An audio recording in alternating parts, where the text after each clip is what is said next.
আমাদের সহজ সরল একজন ভাই, আনিস ভাই, সুদাবাস গ্রামের। আনিস ভাই, কি অবস্থা আপনার? আপনার শরীরটা ভালো না?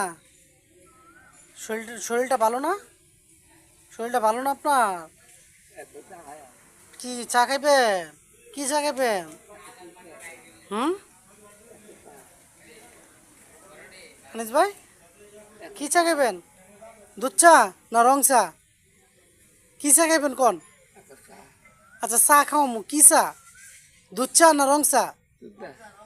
দুধ চা। মাশাল্লাহ, দুধ চাইবো, রং চা না? আনি চক্কর উদ্দুর বিহুব না। আসমার কি খবর? আসমার আসমার এখানে তো দেওয়া যেত না। আপনার কোন আসমারে কোন, আমি ভিডিওটা পাঠাইতেছি। হ্যাঁ, বলেন। আচ্ছা, আসমারে বলেন আইতে। আচ্ছা আচ্ছা, আয়েন।